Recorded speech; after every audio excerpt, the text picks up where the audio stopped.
আমাদের দেশে অনেকে অন্য ধর্মের লোক বিয়ে করে না, অহরহ পাবেন, অহরহ।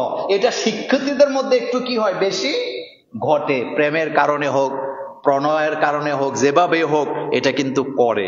কিন্তু একটা কথা মনে রাখবেন, বিধর্মীকে বিয়ে করা জায়েজ নাই ততক্ষণ বিধর্মী ইমান আইনা বিয়েতে রাজি হবে না, পারবেন না, যতক্ষণ না সে ইমান না আনে। তবে আপনি আপনার ধর্ম ত্যাগ করে ওর ধর্ম গ্রহণ করে বিয়ে করার কোনো সুযোগ নাই। আল্লাহ রাব্বুল আলামিন বলছেন, ওয়ালা তানকিহুল মুশরিকাতি হাত্তা ইউমিন। আল্লাহ পাক বলেন, মুশরিকদেরকে তুমি বিয়ে করতে পারবা না যতক্ষণ পর্যন্ত সে ঈমান না আনে। তার মানে হলো, কোন মুসলমান ছেলে যদি কোনো হিন্দু মেয়েকে বা বিধর্মী মেয়েকে বিয়ে করতে চায়, বিয়েটা জায়েজ হবে না ততক্ষণ ওই হিন্দু মেয়েটা অথবা বিধর্মী মেয়েটা ইসলাম গ্রহণ করবে না যতক্ষণ। আবার কোনো মুসলমান মেয়েও যদি কোনো বিধর্মীকে বিয়ে করতে চায়, তাহলে ওই লোকটাও ঈমান আনবে না যতক্ষণ বিয়ে শুদ্ধ হবে না ততক্ষণ। যে কোনো ধর্মের লোক যদি ঈমান আনে, তার ধর্ম ত্যাগ করে, তাহলে আপনি বিয়ে করতে পারবেন, এতে কোনো সন্দেহ নাই। কিন্তু ধর্ম ত্যাগ করাটা কি বাধ্যতামূলক, করতেই হবে, নতুবা আপনি বিয়ে শুদ্ধ হবে না। এখন আসেন, আহলে কিতাব যারা, তাদেরকে বিয়ে করা জায়েজ। এই ফতুয়ার উপরে আমাদের দেশের বড় বড় রাজনীতিবিদ হোক, শিক্ষাবিদ, বুদ্ধিজীবীরা, হিন্দু, বৌদ্ধ, খ্রিস্টান, ইহুদি, নাসারা একেবারে এটাকে গোলায়া ফেলে বিয়ে একটা কইরা সংসার করতেছে। আর আলেমদের সাথে বুক ফুলে কয়, আমি আহলে কিতাব বিয়ে করছি। তুমি গোড়ার ডিম করছো, কারণ আহলে কিতাব তুমি বুঝো নাই। এখন বুঝেন, খ্রিস্টান হইলেই আহলে কিতাব না, ইহুদি হলে আহলে কিতাব না। তাহলে আহলে কিতাবকে, মজার কথা হলো, আমাদের দেশের লোকেরা আহলে কিতাবটা বুঝে না।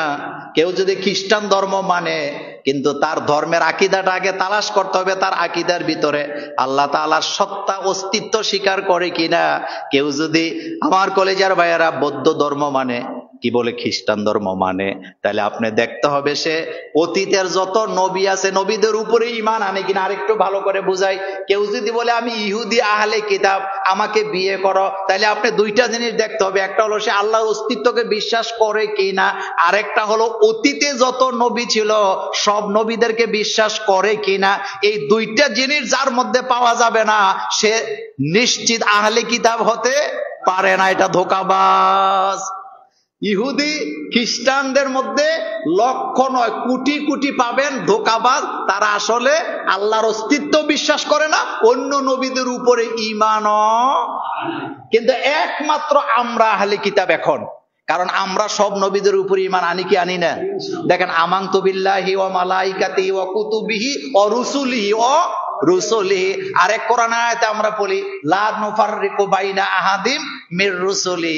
আমরা রাসূলদের মধ্যে কোনো পার্থক্য করি না, সব নবীদেরকে আমরা মানি কি মানি না। তাহলে আহলে কিতাব তারা সব নবীদেরকে মানে যারা, আহলে কিতাব তারা আল্লাহর অস্তিত্বে বিশ্বাস করে যারা, আল্লাহর দেয়া বিধানকে যারা বিকৃতি করে না, তারা হলো আহলে কিতাব। আর এই জায়গাটা খুঁজে পাওয়া বড়ই মুশকিল। তাহলে এই অজুহাতে ইহুদি বিয়ে কইরা, খ্রিস্টান বিয়ে কইরা ঘরে সংসার করার কোন সুযোগ। এখন আসেন আরেকটা গুরুত্বপূর্ণ কথা, সেটা হলো গায়ে লাগাইয়েন না, কথা বুঝেন। মোহরানা দেওয়া, এটা কি নফল না ফরজ? আওয়াজটা ছোট হয়েছে। নাকফুল দিয়া মোহরানা আদায় করলে হবে না। কিছু কিছু স্বামী আছে বড় চালাক, বাসর ঘরের রাত্রে গেছে, আবেগের জায়গা বাসর ঘর, আল্লাহর দেয়া নিয়ামত বাসর ঘর। যারা জিনা করে নাই জীবনে, তাদের জন্য বাসর ঘর জান্নাতের বাগান। যারা জিনা করে নাই, কথা কি বুঝতেছেন? যারা বিয়ের আগে জীবনে কোনোদিন জিনা করে নাই, জিনার কাছেও যায় নাই, এটা তার জন্য কি জান্নাতের একটা টুকরা, এখানে তার শান্তি, সারা রাত সে শান্তিতে ঘুমাবে, স্ত্রীর সাথে কথা বলবে, নফল নামাজ পড়বে, দুইজনের মধ্যে প্রণয় হবে, প্রেম হবে। কিন্তু যেটা আগেই খাইয়া দেয়া শেষ করছে, তার কাছে এটা পান্তাবাত। পান্তাবাত না, এটা পচাবাত। কথা কন না কেন? কি বাত? বাসর ঘরের রাত বড় আবেগের জায়গা। বাসর ঘরের রাত্রে আপনি যখন বাসর ঘরে যাবেন বা গেছেন যারা, আপনি যদি মোহরানা নিয়ে ফাঁকিবাজি করেন, যাওয়ার সময় যদি আপনি বাজার থেকে কিছু কাপড় চোপড় কিনা নিয়ে হাতে দড়ায় দিয়া মনে মনে ভাবেন এটাই তোমার মোহরানা, আপনি আল্লাহর আদালত থেকে বাঁচতে পারবেন না। কারণ মোহর দেয়া ফরজ, ফরজ, ফরজ, ফরজ, ফরজ 1 কোটি বার। মোহর দেওয়া কি? আরো জোরে বলেন, মোহর দেওয়া কি? আল্লাহ পাক বলছেন ফাআতু হুন্না উজুরা হুন্না ফারিদাতান। আল্লাহ পাক বলছেন মোহর দেয়াটা ফরজ, মোহর দেয়াটা ফরজ। যেটা ধার্য হবে এটাই দেওয়া লাগবে। হ্যাঁ, স্ত্রীর সাথে মেলামেশা করা যাবে, তবে বাকি রাখলে কিন্তু মৃত্যুর আগে অবশ্যই আদায় করে দিয়ে যেতে হবে।